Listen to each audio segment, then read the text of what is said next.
Thank you, Mr. Chairman. Let me first say that Democrats repeating disinformation about the motives of the murderer in Atlanta during a hearing on disinformation is irony at its worst.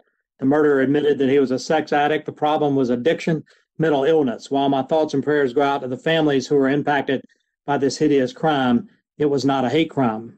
And to say so is disinformation. Mr. Dorsey, is it okay for a white male to tweet a picture of a KKK Klansman hood to a black woman? No, that would go against our hateful conduct policy. Just this week, black conservative commentator Candace Owens was sent a tweet from a white liberal depicting a KKK hood, and your support center said that racist harassment of a conservative didn't violate your terms of service. What do you have to say about that? We removed that tweet.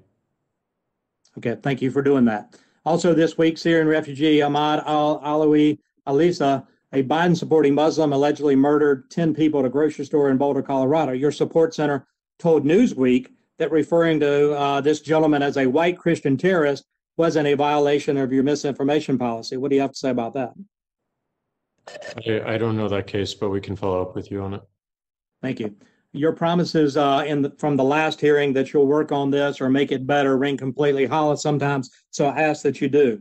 You've censored and taken down accounts of conservatives, Christian, and even pro-life groups. At the same time, liberals, tyrants, and terrorists continue to have unfettered access on Twitter. You're able to take down the account of a sitting United States president while he was still president, but you continue to allow state sponsors of terror to use Twitter as a platform, including the Ayatollah Khamenei, Javad Zarif of Iran, or even Bashar Assad of Syria. You act like judge and jury and continue to hide behind the liability protections in Section 230 of the Communications Decency Act, which Congress set up to foster a free and open internet. You think you're above the law because, in a sense, Congress gave you that power, but Congress gave you that liability shield to one end. That was the protection of innocent children. Catherine McMorris Rodgers knocked it out of the park today, hammering the point where children are vulnerable. But let's look at the John Doe versus Twitter case that's ongoing right now. According to the National Center of Sexual Exploitation, a teenage boy, a victim of child sex trafficking, had images of his abuse posted on Twitter. One of those videos went viral and he became the target of bullying to the point of being suicidal. He contacted you to alert you that his sex abuse images were on your platform. You failed to take them down.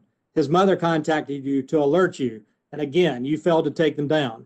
They called the police and they followed up with you with a police report.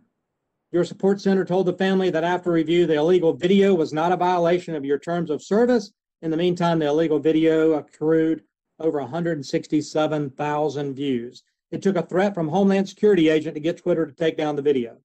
Even then, you took no action against the accounts that were sharing it and continue to share sexually explicit videos of minors in clear violation of the law and in clear violation of your duties under Section 230 of the Communications Decency Act as they were passed. So in the eyes of Twitter, it's better to be a pedophile pornographer, a woke racist, or a state sponsor of terror than it is to be a conservative, even a conservative president.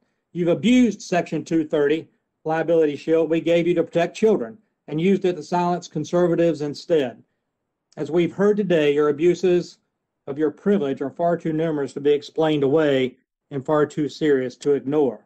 So it's time for your liability shield to be removed.